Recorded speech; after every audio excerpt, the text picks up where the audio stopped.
तो ग्रेविटेशन को हम कंटिन्यू कर रहे हैं। कल हमने जो कंप्लीट किया था that was the gravitational force in a vector form. तो ग्रेविटेशनल फोर्स को वेक्टर फॉर्म में लिखा था और पोजीशन वेक्टर की फॉर्म में लिखा था, ठीक है। तो आज जो हम टॉपिक करने जा रहे हैं दैट इज द ग्रेविटी। अर्थ की जो ग्रेविटी है, देखिए जितने भी ऑब्जेक्ट्स हैं अर्थ के ऊपर, अर्थ ने सबको अपनी तरफ अट्रैक्ट करके रखा हुआ। What is the reason behind it? Reason behind it कि जो अर्थ के अंदर एक फोर्स है और वो फोर्स कौन सा है? ग्रेविटेशनल फोर्स, ठीक है। अर्थ का जो ग्रेविटेशनल फोर्स है उसी को हम क्या नाम दे देते हैं? ग्रेविटी दे देते हैं। चलिए ग्रेविटी को समझते हैं डिटेल के अंदर कि ग्रेविटी होता क्या है। सबसे पहले हम ग्रेविटी को क्या क्या नाम दे सकते हैं। देखिए या तो हम बोल सकते हैं ग्रेविटी या हम बोल सकते हैं एक्सेलरेशन ड्यू टू ग्रेविटी। चाहे आप एक्सेलरेशन ड्यू टू ग्रेविटी बोले या ग्रेविटी बोले, दोनों का मीनिंग सेम है और दोनों को हम किससे डिनोट करेंगे? स्मॉल लेटर जी से, ठीक है जी, ओके। तो देखिए इसको हम कैसे समझते हैं। हमारे पास है ये earth, this is the earth, okay. ये है अर्थ का रेडियस, अर्थ का रेडियस है आर, और जो अर्थ का रेडियस है it is near about 6400 kilometre. Earth का जो रेडियस रहता है दैट इज 6400 किलोमीटर, ओके। अगर अर्थ के मास की बात करें, what is the mass of अर्थ, तो अर्थ का जो मास है ये यहाँ पर भी लिखा हुआ है, मास of earth is 6 × 10⁻24 kg approximate. और अगर आप थोड़ा एग्जैक्ट कैलकुलेट करना चाहते हो तो 5.97 × 10⁻24। तो मैं यहाँ लिख देता हूँ 6 × 10⁻24 kg। तो ये है अर्थ का मास और ये है अर्थ का रेडियस 6400 किलोमीटर, ओके।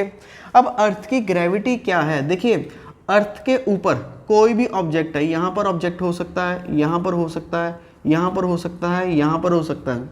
तो अर्थ क्या करेगी? ये वाले ऑब्जेक्ट को भी अपनी तरफ खींच लेगी, ये वाले ऑब्जेक्ट को भी अपनी तरफ खींच लेगी, इधर वाले ऑब्जेक्ट को भी अपनी तरफ खींच लेगी और इधर वाले ऑब्जेक्ट को भी अपनी तरफ खींच लेगी। चलिए ऐसे ये देखिए, ये हमारे पास एक अर्थ है, ओके। ये अर्थ का रोटेशन, अर्थ के इस तरह के रोटेशन से क्या बनते हैं? दिन और रात बनते हैं, ठीक है। एक रोटेशन कितने घंटे में कंप्लीट करता है? 24 घंटे में। ऐसा ये 24 घंटे में एक रोटेशन कंप्लीट करता है और पूरा जो ऐसा ऑर्बिट में घूमता है वो कितना कंप्लीट करता है? 365.4 डेज के अंदर। अब देखिए यहाँ पर हम अर्थ के इस सरफेस के ऊपर रहते हैं, okay. Let me search where is the India, okay. हम इंडिया में, भारत में रहते हैं। तो हम देखिए अर्थ के यहाँ पर रहते हैं, हियर इज़ द इंडिया। हम यहाँ पर हैं, चलो कोई बंदा यहाँ पर भी रह रहे हैं, कुछ पर्सन यहाँ पर भी रह रहे हैं। तो क्या है, जैसे ही हम अर्थ के ऊपर चले जाएंगे ऐसे, ठीक है, हम किसी हाइट पे यहाँ से ऐसे ऊपर चले जाएंगे तो अर्थ क्या करेगी? अपनी तरफ ऐसे खींच लेगी। कहीं पर भी, अगर यहाँ पर भी है अर्थ के, कोई यहाँ पर भी रह रहा है तब भी अर्थ ऐसे खींच लेगी। अगर कोई यहाँ पर भी रह रहा है तो अर्थ ऐसे खींच लेगी। मगर अर्थ का शेप कैसा है? स्फेरिकल है। तो अर्थ जो है हर एक ऑब्जेक्ट को, चाहे कोई बड़ा ऑब्जेक्ट है चाहे कोई छोटा ऑब्जेक्ट है, सबको अपनी तरफ खींचती है। तो अर्थ का ये खींचने का power, this is the gravity of the अर्थ, ठीक है। या आप सिंगल टाइम में बोल सकते हैं that is the gravitational force of the earth is called the gravity. देखिए यहाँ पर definition, the gravitational force by earth. Earth जो है ये है एक मास m, इस मास पे अर्थ कितना ग्रेविटेशनल फोर्स लगा रहा है नीचे को, that is known as the gravity of earth, ठीक है। When a body is allowed to fall freely towards the earth, then due to the gravitational force, it undergoes some acceleration. This acceleration is called the gravity. तो ये होगी gravity की definition. What is the definition of gravity?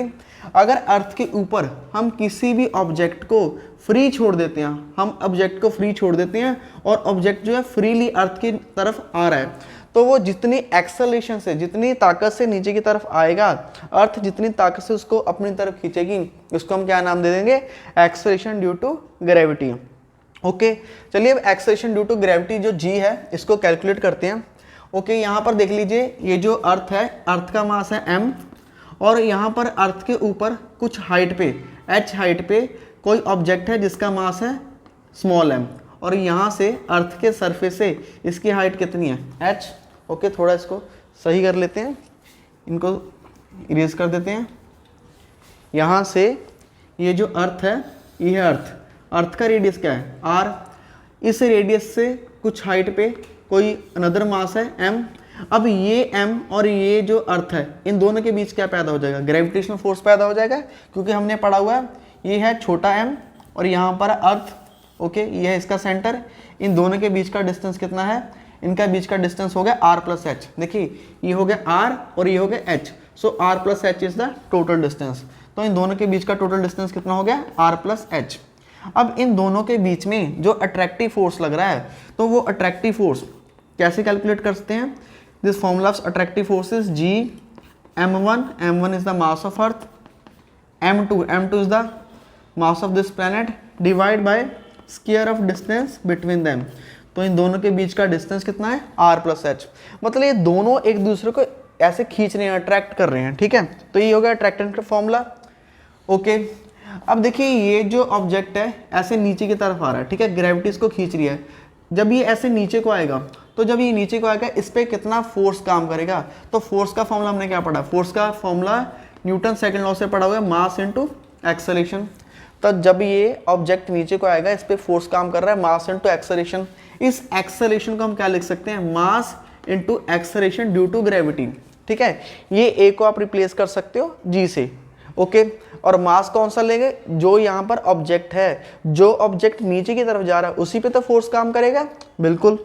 तो यहाँ पर ये जो force है इसको क्या लिख सकता हूँ, m इंटू जी, और ये वाला जो राइट साइड का इक्वेशन है G m upon r plus h whole square, okay. यहाँ देखिए m से m कट जाएगा, तो g की वैल्यू क्या निकल के आएगी।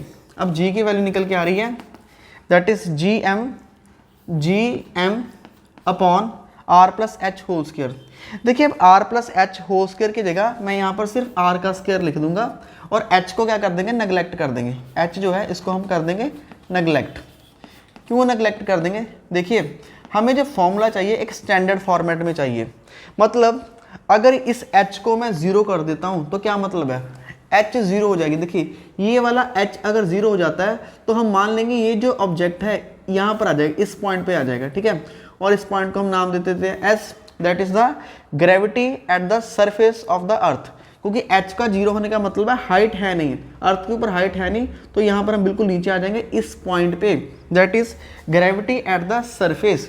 तो gravity at the surface of earth कितनी हो जाएगी, G M upon R square. R is the radius of earth, ठीक है। और हमें पता है जितनी जितनी हाइट बढ़ती जाएगी तो हाइट के बढ़ने से रेडियस में हम उतना ही h को ऐड करते जाएंगे।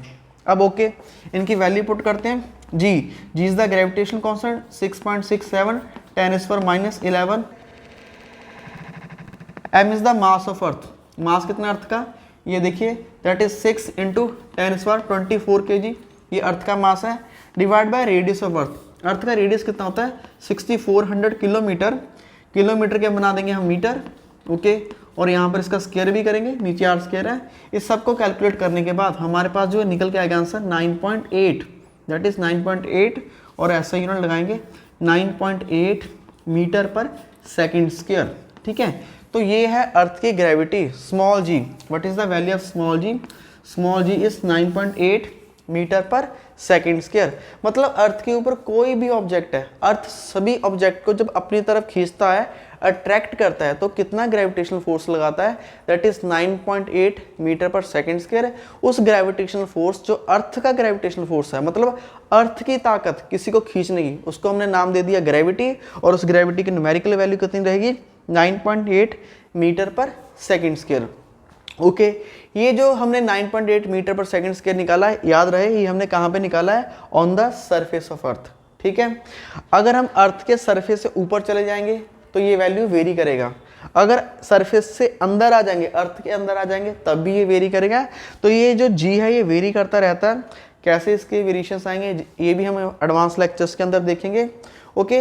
अब आपसे एग्जामिनर कई बार ये क्वेश्चन पूछता है कि हम देखिए यहाँ पर अर्थ के सरफेस के ऊपर हैं, ये अर्थ है और ये इसके अराउंड इससे यहाँ पर एटमॉस्फेयर है, ओके।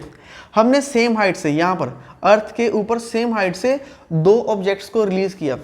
एक ऑब्जेक्ट है काफ़ी हैवी, मान लीजिए एक ऑब्जेक्ट है यहाँ से, फिर से बनाते हैं, ये है अर्थ, ओके। अर्थ के ऊपर से यहाँ से सेम हाइट से दो ऑब्जेक्ट रिलीज किए, एक है 10 kg का और एक है 100 kg का।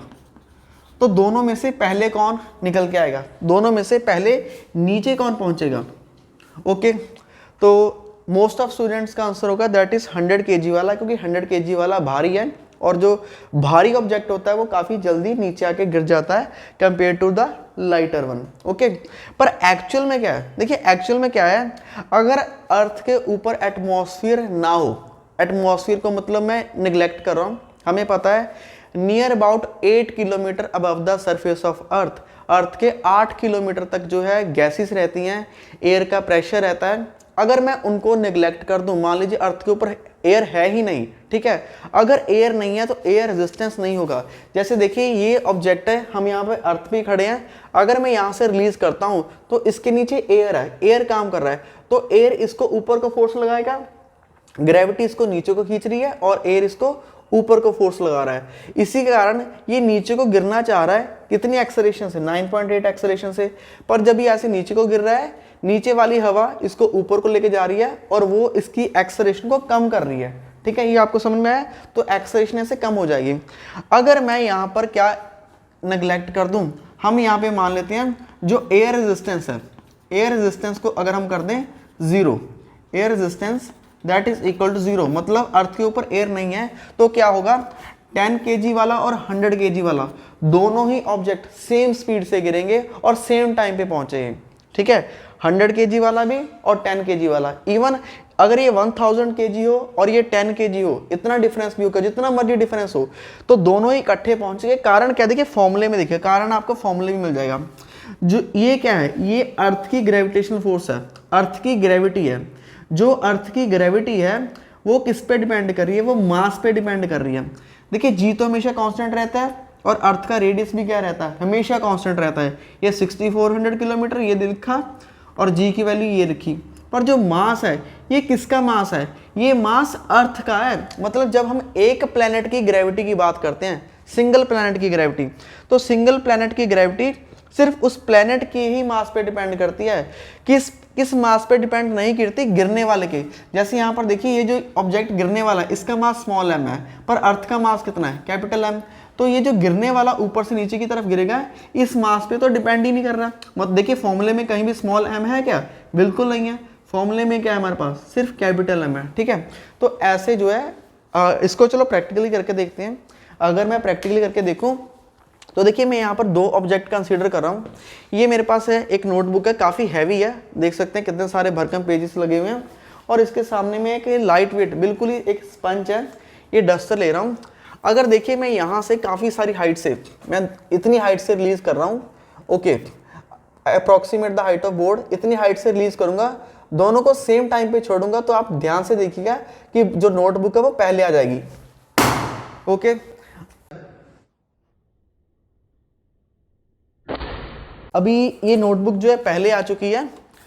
अभी अगर मैं इस नोटबुक, देखिए ये पहले गिरा और ये बाद में गिरा, कारण क्या था, क्योंकि इन दोनों के नीचे जो एयर लग रहा था, इसके नीचे जो एयर है और इसके नीचे एयर रेजिस्टेंस काम कर रहा है। अब मैं क्या करूँगा, अब मैं ये जो हल्के वाला ऑब्जेक्ट है, ठीक है, हल्के वाले ऑब्जेक्ट को इसके ऊपर रख देता हूँ, हल्के वाले को। अब मैं दोनों को इकट्ठा छोड़ता हूँ। देखिए अब जब मैं हल्के वाले को इसके ऊपर रख के छोड़ूंगा तो आप नोट करेंगे, ये देखिए, ठीक है, तो दोनों ही सेम स्पीड से गिरे, बिल्कुल सेम स्पीड से।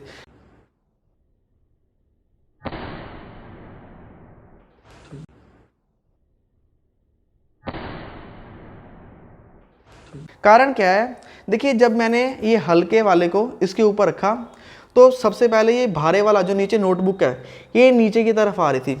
जैसे ही ये नोटबुक नीचे की तरफ आ रही थी, ये एयर को साइड में ऐसे जो साइड में फैलाती जा रही थी, मतलब इसके नीचे जो एयर है वो खत्म हो रही थी, इसके नीचे जो एयर है वो खत्म हो जाएगी, तो दूसरे ऑब्जेक्ट के लिए नीचे बिल्कुल एयर नहीं मिलेगी।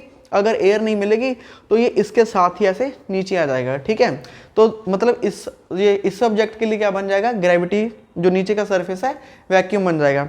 पर ऐसा नहीं कर सकते आप, हाँ, कि नीचे आप लाइटर ऑब्जेक्ट रख दो और ऊपर आप हैवी ऑब्जेक्ट रख दो, तो ये तो चीटिंग हो जाएगा, क्योंकि भारी वाला तो नीचे वाले को खींच ही लेगा। ठीक है, तो आपको ये आप घर में करके देखना, अभी करके देख सकते हैं आप।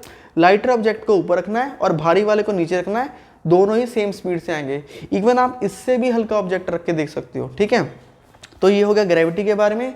तो आपको बताया, यहाँ तक हमने क्या पढ़ा, तो हम यहाँ तक 2 चीज़ें पढ़ चुके हैं। एक चीज़ पढ़ चुके हैं, यहाँ पर देखिए ये है एक मास m, मान लीजिए है मून, और ये है दूसरा मास अर्थ। ठीक है, मास ऑफ अर्थ और ये है मास ऑफ मून, ठीक है। दोनों के बीच का डिस्टेंस है r। तो अगर मैं ग्रेविटेशनल फोर्स की बात करता हूँ, सिर्फ ग्रेविटेशनल फोर्स की बात करता हूँ, तो ये दोनों आपस में एक दूसरे को खींचते हैं। उसका फॉर्मूला हम क्या लिखते हैं, g that is first mass, mass of moon, that is second mass, mass of अर्थ, और डिवाइड कर देते हैं square of distance between them, और इन दोनों के बीच का जो डिस्टेंस होगा उतने स्क्वायर से। तो ये जो फॉर्मूला है स्टूडेंट्स, ये है ग्रेविटेशनल फोर्स का। ध्यान रखें, ये किसका फॉर्मूला है, ग्रेविटेशनल फोर्स का, कि दो ऑब्जेक्ट आपस में एक दूसरे को अट्रैक्ट कर रहे हैं। पर अगर मैं ग्रेविटेशनल फोर्स दो ऑब्जेक्ट की बजाय सिर्फ एक ही ऑब्जेक्ट का निकालूं, मान लीजिए मैं चेक करना चाहता हूं कि जो अर्थ है किसी भी ऑब्जेक्ट को अपनी तरफ कितनी ताकत से खींचता है, तो उसके लिए ये फॉर्मूला लगेगा। उसमें मास किसका आ जाएगा, उसमें मास आ जाएगा सिर्फ अर्थ का। अगर अर्थ की बात करेंगे तो अर्थ का मास आएगा। अगर आप मून की ग्रेविटी चेक करना चाहते हो तो उसमें यहाँ पर मून का मास आ जाएगा, ठीक है। और एक बहुत इंपॉर्टेंट क्वेश्चन है, देखिए जैसे ये मैंने सारी कैलकुलेशन जो की है, ये सारी कैलकुलेशन मैंने अर्थ के लिए की है। आप सिमिलरली ये जो ग्रेविटेशन पावर है ये मून के लिए भी कैलकुलेट कर सकते हो। तो यहाँ पर जी की वैल्यू तो सेम ही रहेगी, दैट इज जी, और यहाँ पर आप पुट कर दोगे मास ऑफ द मून, और यहाँ पर आप पुट कर दोगे रेडियस ऑफ द मून। तो उन सबको कैलकुलेट करके आप मून की ग्रेविटी निकाल सकते हो, और that is approximately equal to, तो चलिए वैल्यूज पुट करते हैं। यहाँ पर देखिए ये जो g है 6.67 10⁻11, ये कांस्टेंट रहेगा।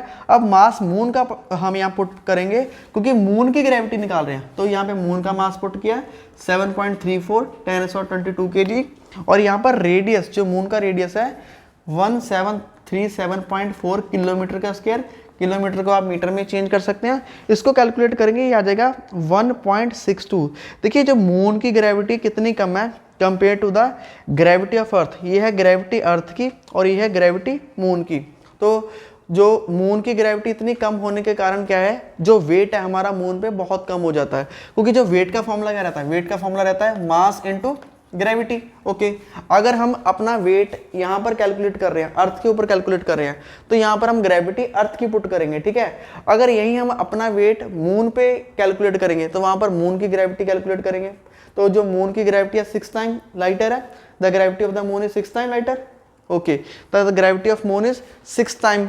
अगर मैं इनका कंपैरिजन करूंगा 9.8 को इससे डिवाइड करूंगा तो अप्रॉक्सीमेट जो मून की ग्रेविटी है 6 टाइम्स कम होगी compare to the gravity of the earth. तो यही एक तरीका है। अगर यहाँ पर अर्थ के ऊपर कोई बंदा 60 kg का 60 किलो का है, उसको बोल दिया भाई तुम एक्सरसाइज नहीं करोगे, तुम कुछ नहीं करोगे, आपको आपका जो वजन है वो कम करना है, तो बोल दीजिए ठीक है आप कोई यहाँ पर अपना मीडियम लेके चले जाएं चांद पे। तो चांद पे जाके वो जो 60 किलो का बंदा है वो कितने का रह जाएगा, सिर्फ 10 किलो का रह जाएगा, ठीक है। तो साइंस ऐसे हेल्प करती है, विदाउट एक्सरसाइज भी आप लाइट वेट हो जाओगे, ठीक है। तो ये हो गया मून के बारे में, मून की ग्रेविटी के बारे में। तो आपको इस वीडियो लेक्चर से ये कंप्लीटली नॉलेज मिल गया कि ग्रेविटेशनल फोर्स क्या होता है और ग्रेविटी क्या होता है। अब ग्रेविटी कंप्लीट हो चुकी है, सारी इंफॉर्मेशन कंप्लीट हो चुकी है। क्या ये जो ग्रेविटी है एक फिक्स क्वांटिटी है या वेरिएबल क्वांटिटी है? देखिए यहाँ पर अगर मैं ग्रेविटी को अर्थ में कैलकुलेट करता हूँ और मून में करता हूँ, वेरी कर रहा है, ठीक है। ग्रेविटी प्लैनेट टू प्लैनेट तो वेरी कर रहा है, तो क्या ग्रेविटी इस अर्थ का, मैं इसी अर्थ पे आना चाहता हूँ, अगर मैं ग्रेविटी यहाँ पर कैलकुलेट करता हूँ इसके इस पॉइंट पे, अगर मैं ग्रेविटी यहाँ पे कैलकुलेट करता हूँ इस पॉइंट पे, या इसको घुमाने से ग्रेविटी कैलकुलेट करता हूँ, तो क्या ग्रेविटी में चेंजेस आएंगे? तो आंसर है बिल्कुल आएंगे। तो ग्रेविटी जो है अर्थ की चेंज होती है पोजीशन टू पोजीशन भी। और एक जो आप ग्रेविटी है ना, इस रूम में अभी खड़े खड़े भी कैलकुलेट कर सकते हो। पता है कैसे? देखिए हमें पता है S is equal to u t plus half a t square. ये क्या होता है? इक्वेशन ऑफ मोशन का फॉर्मूला है S is equal to u t plus half a t square. आपको बोला गया कि इसी रूम में खड़े खड़े अभी ग्रेविटी कैलकुलेट कर दो। तो देखिए आप यहाँ से कोई ऑब्जेक्ट को रिलीज करेंगे जिसका मास होगा m, वो यहाँ से आके बिल्कुल ये जो अर्थ का सरफेस है यहाँ पर आके गिरेगा, ठीक है। ये है हमारा सरफेस। ओके, आपको क्या करना है, यहाँ पर देखिए ये है हाइट, यहाँ से लेके यहाँ तक ये है हाइट। ओके, ये हाइट आपको मालूम होगी, ये हाइट कितनी है, you should know what is the height. आपने ग्राउंड से कितनी हाइट से ऑब्जेक्ट रिलीज किया, आप इसको कैलकुलेट कर सकते हैं, आपके पास कोई ना कोई स्केल होगा। ओके, इनिशियल वेलोसिटी कितनी है? 0 है, तो यू हो जाएगा 0 प्लस 1/2। यहाँ पर क्या हो जाएगा, ए को क्या लिख सकते हैं, acceleration due to gravity G. और टाइम, आपको टाइम भी कैलकुलेट करना है कि वो ऊपर से जब नीचे आया कितना टाइम लगा होगा, उसको टाइम कितना लगा होगा, टी। तो ये आ जाएगा यहाँ पे टी का स्क्वायर। तो यहाँ से अगर मैं टी की वैल्यू पुट करूंगा, टी की कैलकुलेशन करूंगा तो क्या आ जाएगा, दिस इज 2h, ओके। और ये जो सॉरी यहाँ से हमें g कैलकुलेट करना है, तो अगर मैं g को कैलकुलेट करूंगा, ठीक है, यहाँ से g को कैलकुलेट कीजिएगा तो g किसके इक्वल आ जाएगा, okay, g is equal to, ये 2 ऊपर चला जाएगा 2h, ओके। ये जो t का स्क्वायर नीचे आ जाएगा, तो ये है way to find the g। तो आपको क्या कैलकुलेट करना है, बस देखिए यहाँ पर आपको हाइट पता होनी चाहिए कि आपने कितनी हाइट से यहाँ पर ऑब्जेक्ट को रिलीज किया था और उसको ऊपर से नीचे गिरने के लिए कितना टाइम लगा।